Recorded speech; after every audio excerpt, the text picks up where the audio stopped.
ya estamos de regreso en No se diga más. Continuamos la conversación con José Julio Gómez, viceministro de Política Exterior Bilateral del MIREX. José Julio, el MIREX ha pasado por una transformación interesante y me gustaría que nos cuentes un poco de esto. Bueno, justamente eso fue el corazón del programa de política exterior que nosotros desarrollamos antes del presidente Abinader ser electo presidente de la República, era en función de proyectar cuál era la estrategia y el plan de acción del presidente Abinader en el Ministerio de Relaciones Exteriores. Y evidentemente el ministerio había sido afectado por muchos años porque era utilizado por los partidos políticos, sin nombrar a uno de manera específica, porque fue una cultura impuesta en la República Dominicana de hace mucho tiempo. Era utilizado, como nosotros expusimos en el programa de política exterior, como botín político, un mecanismo de negociación política en el cual un partido llegaba al gobierno y negociaba de una manera puntual el ministerio. Y por lo tanto, el ministerio era utilizado para cumplir con compromisos políticos. Entonces, la idea de la profesionalización la asumió el presidente Abinader y eso justamente es lo que hemos estado haciendo. Por ponerte un ejemplo, en términos estadísticos, nosotros entramos al Ministerio de Relaciones Exteriores con 4.300 empleados, de los cuales evidentemente la mayoría no trabajaban, y actualmente tenemos alrededor de 1.900. La idea es seguir reduciendo en función de profesionalizar cada área. Nosotros estamos cumpliendo el día de hoy con el artículo 66 de la Ley Orgánica del Ministerio de Relaciones Exteriores acerca de cuántos embajadores, ministros, consejeros tenemos miembros de la carrera diplomática. Eso es, sí, José Julio, esto se traduce en una reducción significativa de la nómina. Más de un 60%. ¿A dónde van estos fondos entonces? Bueno, nosotros ahorramos en su momento alrededor de 2.600 millones de pesos. Y eso es lo que nos ha permitido a nosotros elevar la calidad de los diplomáticos. Por ejemplo, en el Ministerio de Relaciones Exteriores nunca existió una escala salarial. El salario de un diplomático en el exterior era impuesto por el nivel de coyuntura o de vínculo que usted tuviera con el ministro de turno o con el presidente de turno. Tú tenías quizás el 80% de las embajadas de la República Dominicana en el exterior, que son 49 al día de hoy, una persona con el mismo rango, con el mismo tiempo, ganando a veces hasta 2 veces menos que otra persona en su misma misión. Imagínate tú que tú estés en la misma condición, con los mismos requisitos y que tú ganes la mitad de lo que gana tu compañero. Y a veces en sentido figurado o en sentido puntual, una gente que estaba cobrando mucho más dinero que usted y que no iba a la embajada a trabajar. Eso provocaba un desánimo laboral y eso se reflejaba en la ejecución de política exterior. Imagínate ahora que todos están adaptados a lo que nos manda el artículo 92 del reglamento, que es a tomar los índices de Naciones Unidas, porque no es lo mismo una persona designada en Caracas que una persona designada en Madrid. El costo de vida es diferente. No es lo mismo una persona que va a Washington a otra que va a Ginebra. La renta es diferente. Los niveles los niveles de gastos son totalmente diferentes por el costo país. Entonces, lo que hicimos fue trabajar en esa escala salarial. Quizás para el público que no conoce la historia del Ministerio de Relaciones Exteriores, eso no es tan... pudiera no ser tan importante, pero para el diplomático dominicano, eso quizás ha sido una de las cosas más grandes. Hay personas que tienen... Yo conozco un caso que tenía 32 años en el ministerio, había rotado por diferentes embajadas, había estado en el ministerio, o sea, en la sede, y su sueldo nunca llegó a $4,000. Siempre vivió en los sitios donde estuvo, siempre vivió o en un pequeño apartotel o en una habitación. Nunca pudo tener una calidad de vida que es la que normalmente se le da a los diplomáticos. Entonces, nosotros regulamos eso, fue una de las grandes reformas, y hoy el diplomático dominicano tiene esas condiciones. Entre otras cosas que hemos hecho en el Ministerio de Relaciones Exteriores. La ley nos manda a darle un seguro internacional a todos los diplomáticos que sirven en el exterior. Actualmente se encuentra en una licitación en curso porque al día de hoy solamente los embajadores y algunos ministros consejeros, que vienen siendo como el segundo de la embajada, tienen acceso al seguro médico. Y una serie de cosas que hemos hecho en función de elevar la calidad de los diplomáticos. Al final, de lo que se trata es no de reformar, sino de refundar. Nosotros hablamos de refundar. Y refundar por el hecho de que encontramos el ministerio en una situación que posiblemente era comparable a otras instituciones, pero que definitivamente tenemos que entender algo. El Ministerio de Relaciones Exteriores se comporta muy diferente a los otros ministerios, porque es un sistema profesional de carrera. Es lo más similar a los cuerpos castrenses. La idea es que tú puedas entrar como tercer secretario y vayas ascendiendo, rotando y alternando, como es la naturaleza del servicio exterior, y que en un momento determinado puedas llegar al rango más alto que el rango de embajador. ¿Realmente hay oportunidades en el país para ingresar a la carrera diplomática? Nosotros estamos ahora elaborando, iniciando el análisis, no solamente de la ley 630, sino también del reglamento 142 y del decreto 4619, que es el que crea el reglamento de carrera. Si tú me preguntas a mí, en términos académicos, si existe la carrera diplomática en la República Dominicana, yo te tendría que decir que no existe. Porque la ley 314, que fue la que antecedió a la 630, establecía que para usted ser miembro de la carrera, el único requisito era tener 10 años en el servicio. O sea, que a mí me designen hoy como viceministro, yo dure 10 años y que pueda solicitar la entrada a la carrera. Esa no es la carrera diplomática. La carrera diplomática se entra por concurso, se debe entrar por el concurso, porque la idea es buscar los mejores talentos de la República Dominicana, de cualquier país, para que sirvan como representantes del Estado dominicano fuera o en misiones especiales, que puedan rotar cada 4, 5, 3 años, en función que no se conviertan en residentes diplomáticos, porque después que tú vas a un país, duras un tiempo determinado sirviendo en ese país, ya tus intereses no están en tu país de origen, sino están en el país donde tú tienes mucho tiempo residiendo. Yo tengo casos, increíblemente, en el Servicio Exterior Dominicano, de personas que no hablan bien el español. Yo tengo casos de personas, que te puedo decir el 20 o el 30% de personas que nunca han estado en el Ministerio de Relaciones Exteriores, siempre en el Servicio Exterior. Entonces, esa no es la naturaleza de la diplomacia. Todos esos cambios, evidentemente, provocan una serie de colapsos y de herir sensibilidades, pero evidentemente es el mandato que entendemos del señor presidente, y eso es lo que hemos venido haciendo. Otro aspecto fundamental, de lo cual me siento sumamente orgulloso: antes el embajador era básicamente el dueño de la embajada. Manejaba absolutamente toda la dotación, y muchos de ellos, por ejemplo, tenían la facultad, o sea, hacían de la facultad de decir dónde iba a estar la residencia del embajador y dónde iba a estar ubicada la embajada.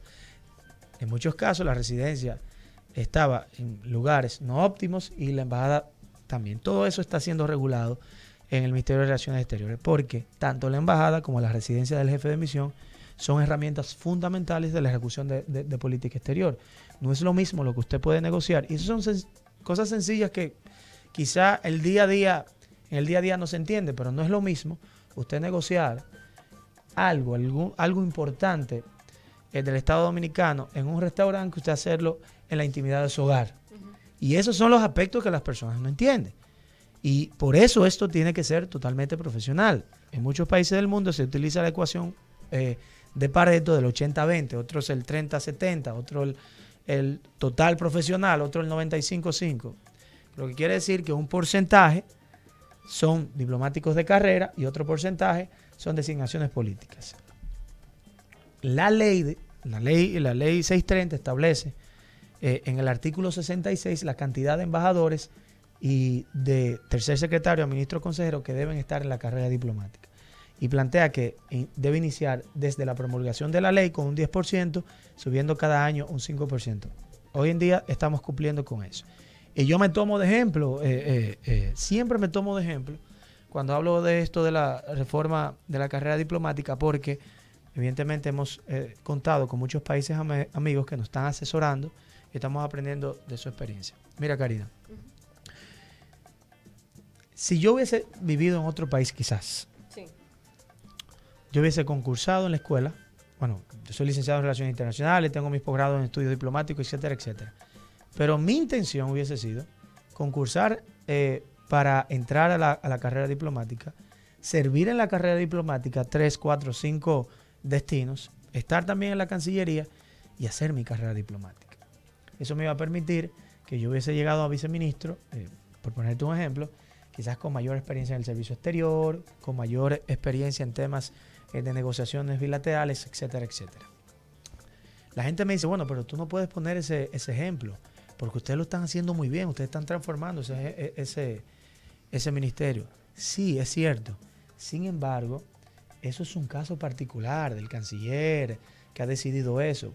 Pero la idea general es que cuando tú llegues a ese puesto, sea con una experiencia nodal, porque el viceministerio de Política Exterior básicamente es el que diseña la política exterior del Estado Dominicano. El día a día que la gente no ve. ¿Qué vamos a negociar en términos culturales, políticos, económicos con la República de Chile, con la República de Colombia, con los países amigos, por ponerte un ejemplo?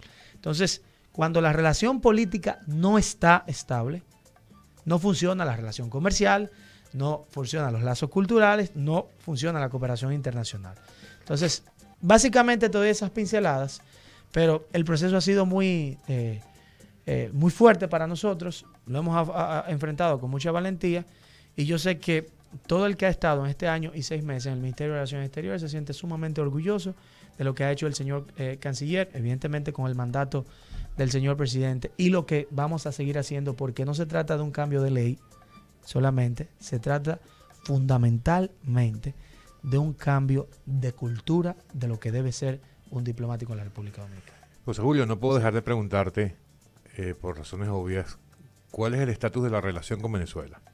Entre República Dominicana y Venezuela. Claro, nosotros decidimos en el gobierno, vamos un poquito más atrás, para que el oyente pueda entender un poquito el contexto.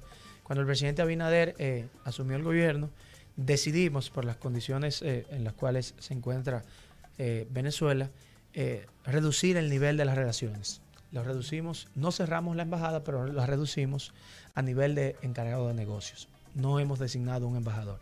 El jefe de la misión ad hoc, porque es el jefe de la misión y no es ad interim, es un ministro consejero que está haciendo la función de jefe de misión. Entonces, nosotros no reconocimos las elecciones en las que resultó nuevamente electo Nicolás Maduro, pero tampoco reconocimos la continuidad del mandato de la presidencia interina de Juan Guaidó, por entender que el mandato al Parlamento para el cual él fue elegido culminó a principios de este año. Por eso nosotros entendimos que reconocer ese mandato, su función de presidente interino, era por su función de presidente del Parlamento en su momento, y por lo tanto entendíamos que podría crear unos antecedentes peligrosos en torno al derecho internacional. Entonces, nosotros lo que sí estamos haciendo, así como países amigos, es llamando a los diferentes sectores de Venezuela que puedan concretar un diálogo sincero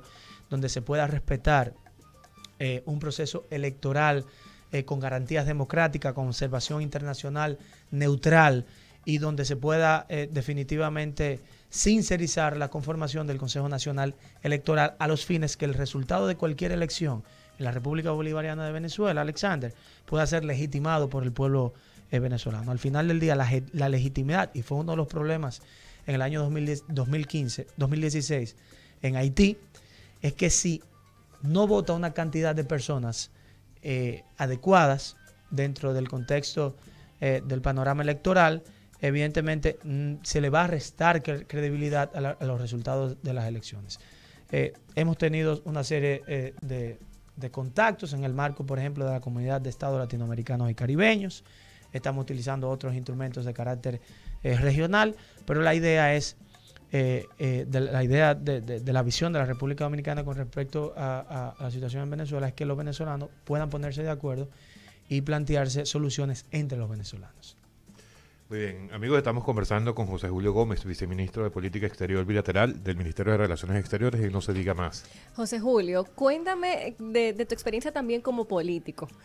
¿Cómo ha sido esto para ti? ¿Por qué tú decidiste involucrarte en política? Bueno, esto es un cliché porque es una foto que yo siempre veo mucho en las redes sociales y tal, pero hace mucho tiempo yo estudié ciencias políticas también en grado. Y bueno, el que estudia ciencia política evidentemente tiene que leerse a los filósofos griegos. Es básicamente una obligación para entender el pensamiento político, la matiz del pensamiento político. Entonces, Platón siempre decía, o dijo en un momento determinado, que el precio de desentenderse de la política era ser gobernados por los peores. Yo me tomé eso en serio. Porque realmente, mi vocación, siéndote sincero, es la diplomacia. Si tú me pones a mí en porcentaje, me gusta bastante la política, pero me gusta un poquito más la diplomacia. Pudiera servirle más al Estado en diferentes gobiernos, diferentes administraciones, de diferentes partidos políticos, y podría seguir sirviéndole al Estado y orgulloso de representar al Estado. Sin embargo, yo me involucro en política, porque también me gusta la política, más como ciencia que como práctica dentro de un partido político. Y evidentemente, cuando tú entras muy joven a hacer política, entras a la juventud de los partidos políticos. Entonces, ese fue mi caso. La tradición de mi familia en la política, pero mi abuela le tocó en diferentes ocasiones darle cobijo al doctor José Francisco Peña Gómez, porque mi abuela vivía en la segunda planta, esto es una bonita historia, de quien fue vicepresidente del gobierno de los 7 meses de Juan Bosch, el doctor Segundo Armando González Tamayo, y el doctor Peña Gómez iba mucho a esa casa. Y mi abuela se hizo muy amiga del doctor Peña Gómez, no era militante. Entonces le tocó en ciertos aspectos del desarrollo político del doctor Peña Gómez, básicamente esconderlo en su casa. Entonces se hizo muy amigo de Peña Gómez y tal. Mi abuela, entonces me contaba esa historia del doctor José Francisco Peña Gómez, de la amistad, de cómo era el doctor y tal. Bueno, eso, cuando fui desarrollando mi vida juvenil, siempre escuché la figura del doctor José Francisco Peña Gómez por mi abuela. Cuando me empezó a interesar la política, más por el arte de servir que por la capacidad de hacer proselitismo, definitivamente tenía que buscar un partido político. Mi familia no era política, entonces busqué el partido político en ese momento, del cual el doctor José Francisco Peña Gómez era el líder, o fue el líder. O sea, el PRD. El PRD en su momento. Entonces, yo recuerdo, me acuerdo perfectamente que cuando decido hacerlo, entré a las redes sociales, en ese momento Twitter, busqué los movimientos de jóvenes del PRD, y quien era presidente de la juventud en ese momento era Jean Luis Rodríguez, el actual director de la autoridad portuaria. Y empecé a seguirlo y tal, y veía que hacían actividades. Y me fui integrando a las actividades. Y así me fui integrando, y hasta el día de hoy. Cursé por diferentes posiciones al interno de la juventud del partido. Fui secretario de Relaciones Internacionales de la juventud del partido. Eso me permitió a mí, que la gente no lo entiende. La gente me ve ahora viajando mucho como viceministro por la naturaleza de mi posición, pero antes de yo ser viceministro, yo había visitado en esas funciones, y en la función de vicepresidente de IUCI, había visitado 54 países en esas funciones, porque fui secretario de Relaciones Internacionales de la Juventud, y después, todavía lo soy, secretario de Cooperación Internacional del partido. O sea, pues siempre he estado en las funciones de Relaciones Internacionales del partido. Y pues como joven al fin, le coordiné la campaña de juventud, la precampaña presidencial de juventud al expresidente Hipólito Mejía. Y posteriormente al presidente Abinader fui coordinador nacional adjunto de la juventud. Ahí hacía poca cosa realmente, yo estaba concentrado en mi programa de política exterior. Yo, en términos populares, hacía más coro con Roberto que con Kimberly. Entonces, pero por suerte. Sí, pero bueno, el asunto es que siempre ha sido mis perspectivas académicas, profesionales, y por lo tanto tenía más enfoque. Y mis conversaciones con el presidente Abinader, quizás en los 10 años que puedo tener conociéndolo, y quizás 6 años interactuando, si he hablado 100 veces con él, 98 ha sido de temas de política exterior. Yo no recuerdo más de 2 o 3 veces que yo me sentara con el presidente Abinader a hablar de políticas públicas en materia de juventud. Ahora, en materia de relaciones internacionales, sí. Ahí me ha tocado la oportunidad, me tocó en ese momento la oportunidad de hablar de muchas cosas con el presidente Abinader, porque por mi predisposición en IUCI yo logré tener muchos contactos a nivel internacional con partidos políticos aliados al PRD, ahora PRM. Y eso permitió que ellos vinieran muchos partidos políticos, más de 30 partidos políticos, a observar las elecciones y apoyar el proceso PRM. O sea que al final del día yo soy menos proselitista si me toca identificarme, sería más académico en la política, pero definitivamente la política es algo que uno tiene por ahí, por lo que dicen que se llama sangre. José Julio, para terminar, Sí. porque se nos acabó el tiempo, en la juventud de los partidos, tú que vienes de esa, ¿o cuándo será que en los partidos la juventud sea representado por verdaderos jóvenes y no por muchachos de 40? Bueno, hay un amigo mío acá que está en el Parlamento. Carlos de Sí. Jesús. Sí, Carlos. Ayer estuvo con nosotros. Bueno, un gran amigo mío. Yo me encontré en el Palacio Nacional el día de la celebración del Día Internacional del Día Nacional de la Juventud, y yo cuando lo veo le digo: Carlos, explícame esa propuesta, por favor. Porque yo no la entiendo. Yo cumplí 30 años en diciembre. Yo siento que hace mucho yo pasé mi edad de joven en el partido político, porque como dijo Salvador Allende en la Universidad de Guadalajara, en política tú te puedes encontrar con jóvenes viejos y viejos jóvenes. Se trata de cómo tú ves la vida. El que conoce al canciller sabe que tiene 77 años. Y como piensa el canciller, piensa como puede pensar un hombre de 45.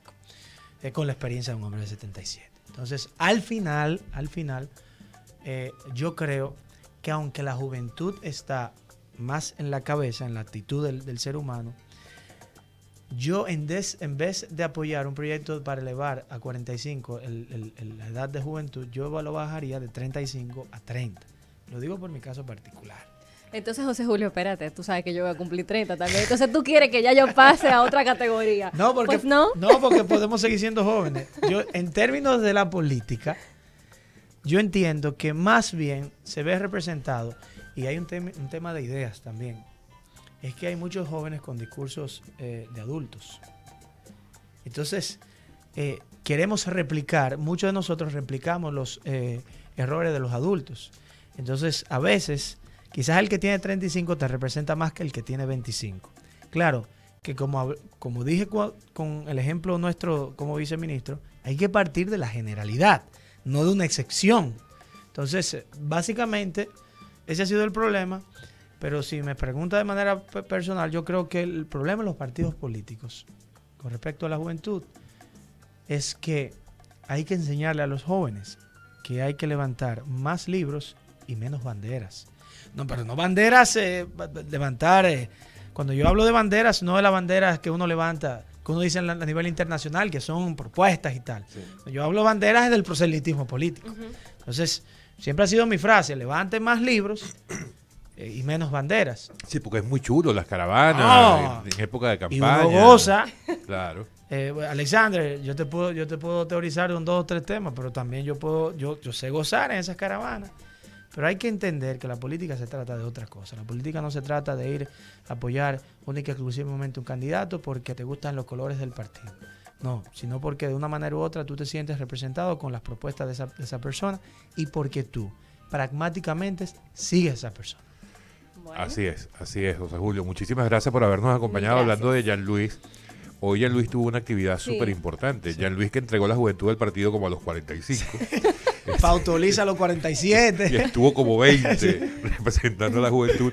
Hoy como director de Autoridad Portuaria Dominicana, presentó lo que será el plan de modernización de los puertos del país en vías a convertir a República Dominicana en un verdadero hub logístico. Así es. Allí estuvo presente la vicepresidenta, y de verdad es que si Jean-Louis logra la mitad de lo que presentó hoy, la verdad es que va a ser un gran aporte para el país, no solamente en términos logísticos para el tema portuario, sino en temas de generación de empleos. Así es. A pescadores y a personas que van a estar trabajando en los distintos puertos. Bueno, le auguramos muchos éxitos a Jean-Louis con todos estos planteamientos y esperamos que sí rindan los frutos. Bueno, amigos, se nos fue el tiempo. Nos toca despedirnos. Muchísimas gracias, José Julio Gómez, viceministro de Política Exterior Bilateral del MIREX, gracias por habernos acompañado aquí en No Se Diga Más. Gracias por la invitación. No se diga más. Bye, bye.